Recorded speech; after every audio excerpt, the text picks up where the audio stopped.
Este ano, milhões de pessoas foram inspiradas pelo plano do estudo do Evangelho, conhecido pelo convite do Salvador: vem e segue-me.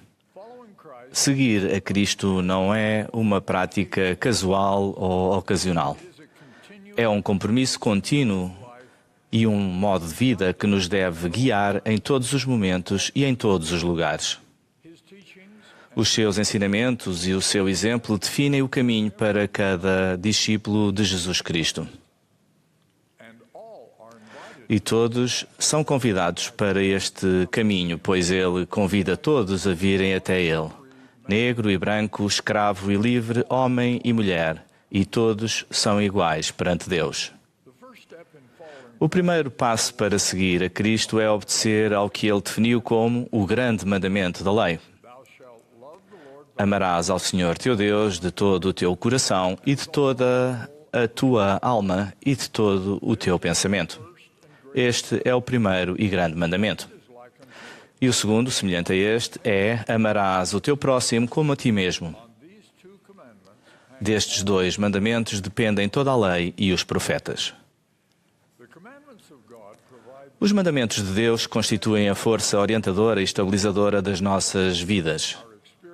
As nossas experiências na mortalidade são como o rapazinho e o seu pai a lançar um papagaio num dia de vento. À medida que o papagaio subia, os ventos faziam-no puxar pelo fio de ligação na mão do rapazinho. Inexperiente com a força dos ventos mortais, propôs cortar o fio para que o papagaio pudesse subir mais alto. O seu sábio pai aconselhou a não o fazer, explicando que o fio é o que mantém o papagaio no lugar contra os ventos mortais. Se perdermos o fio, o papagaio não vai subir mais alto. Será levado por estes ventos e cairá inevitavelmente por terra. Esse fio essencial representa os convénios que nos ligam a Deus, o nosso Pai Celestial, e ao seu Filho, Jesus Cristo. Se honrarmos esses convénios, guardando os seus mandamentos e seguindo o seu plano de redenção, as suas bênçãos prometidas permitir-nos-ão subir às alturas celestiais. O livro de Mórmon declara frequentemente que Cristo é a luz do mundo. Durante a sua visita aos nefitas, o Senhor ressuscitado explicou esse ensinamento dizendo-lhes: dei-vos o exemplo. Eis que eu sou a luz que levantareis, aquilo que me vistes fazer.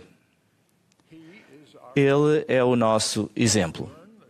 Aprendemos o que ele disse e fez ao estudar as Escrituras e seguindo os ensinamentos proféticos, como o presidente Russell M. Nelson nos incentivou a fazer.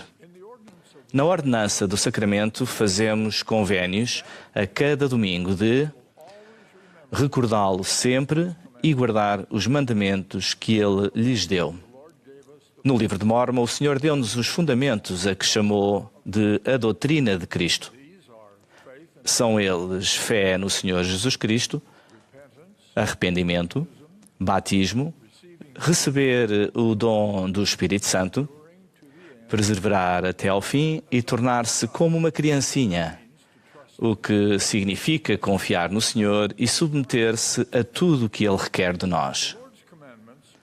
Os mandamentos do Senhor são de dois tipos: permanentes, como a doutrina de Cristo, e temporários.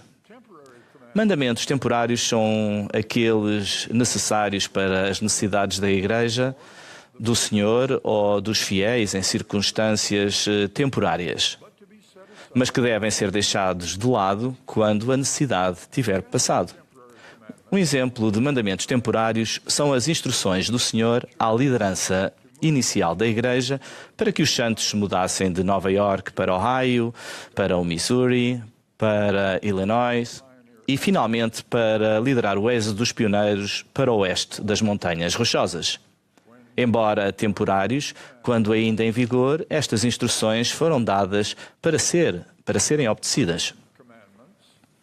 Alguns mandamentos permanentes levaram um tempo considerável para serem amplamente observados. Por exemplo, O famoso sermão do presidente Lorenzo Snow sobre a lei do dízimo enfatizou um mandamento dado anteriormente, mas que ainda não era amplamente observado pelos membros da Igreja. Precisava de ser realçado nas circunstâncias em que a Igreja e os seus membros se encontravam na altura.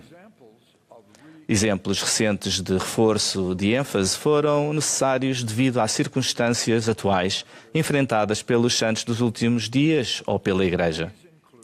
Esses exemplos incluem a proclamação sobre a família, feita pelo presidente Gordon B. Hinckley, há uma geração atrás, e o recente apelo do presidente Russell M. Nelson para que a Igreja seja conhecida pelo seu nome revelado, a Igreja de Jesus Cristo dos Santos dos Últimos Dias. Outro ensinamento do nosso Salvador parece exigir uma nova ênfase nas circunstâncias dos nossos dias. Esta é uma época de muitas palavras duras e ofensivas nas comunicações públicas e, por vezes, até nas nossas famílias. As diferenças acentuadas em questões de política pública resultam frequentemente em ações de hostilidade, até mesmo de ódio, nas relações públicas e pessoais. Esta atmosfera de inimizade chega por vezes a paralisar a capacidade de legislar sobre questões importantes, em que a maioria dos cidadãos vê uma necessidade urgente de ação no interesse público. O que é que os seguidores de Cristo devem ensinar e fazer nesta época de comunicações tóxicas? Quais foram os seus ensinamentos e exemplos? É significativo que um dos primeiros princípios que Jesus ensinou quando apareceu aos nefitas foi o de evitar contendas.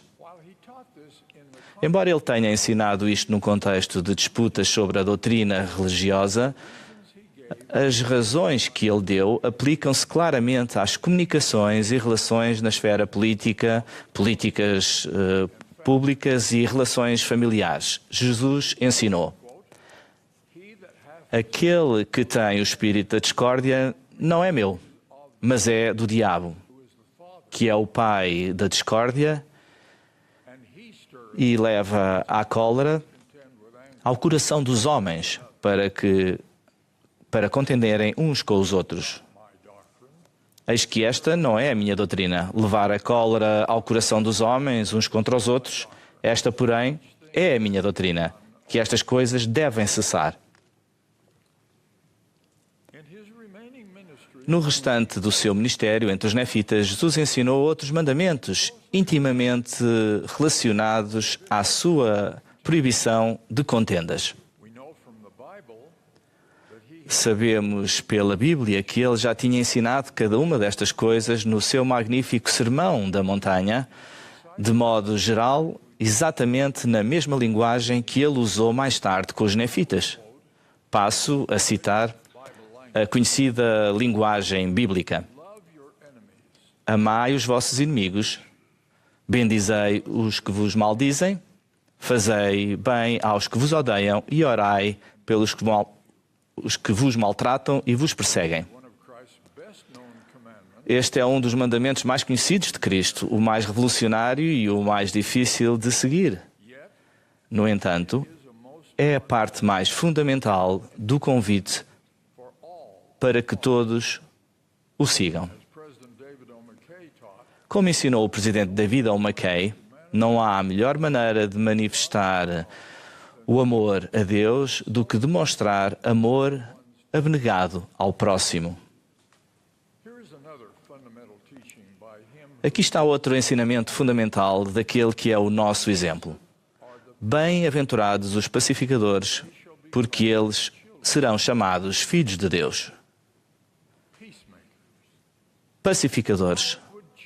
Como mudariam as relações pessoais se os seguidores de Cristo renunciassem às palavras duras e ofensivas em todas as suas comunicações? Na Conferência Geral do ano passado, o presidente Russell M. Nelson lançou-nos estes desafios. Uma das formas mais fáceis de identificar um verdadeiro seguidor de Jesus Cristo é pela maneira compassiva como ele lida com os outros. Os verdadeiros discípulos de Jesus Cristo são pacificadores. Uma das melhores formas de honrar o Salvador é sendo um pacificador. A discórdia é uma escolha. Pacificar é uma escolha. Temos o nosso arbítrio para escolher entre a discórdia ou a reconciliação.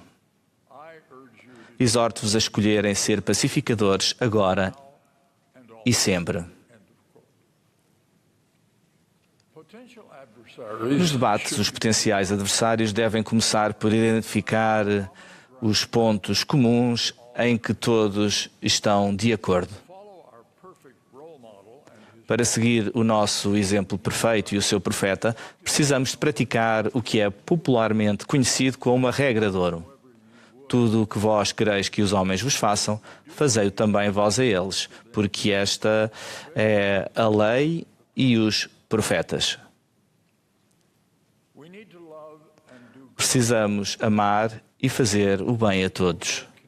Temos de evitar a discórdia e ser pacificadores em todas as nossas comunicações. Isto não significa comprometer os nossos princípios e prioridades, mas deixar de atacar duramente os outros por causa dos seus. Foi isso que o nosso exemplo perfeito fez no seu ministério. Foi esse exemplo que ele nos deu ao convidar-nos a segui-lo. Numa outra conferência, há 4 anos, o presidente Nelson deu-nos um desafio profético para os nossos dias. Será que estamos dispostos a deixar que Deus prevaleça na nossa vida? Será que estamos dispostos a deixar que Deus seja a influência mais importante na nossa vida? Será que vamos permitir que as suas palavras, os seus mandamentos e os seus convénios influenciem o que fazem todos os dias? Será que vamos permitir que a sua voz tenha prioridade sobre qualquer outra? Como seguidores de Cristo, ensinamos e prestamos testemunho de Jesus Cristo, o nosso exemplo perfeito. Sigamo-lo, pois, renunciando à contenda. Ao seguirmos as nossas normas preferidas em público, qualifiquemo-nos para receber as suas bênçãos usando a linguagem e os métodos dos pacificadores. Nas nossas famílias e noutras relações pessoais, evitemos o que é rude e odioso. Procuremos ser santos como o nosso Salvador, em cujo santo nome testifico e invoco a sua bênção para nos ajudar a ser santos. Em nome de Jesus Cristo. Amém.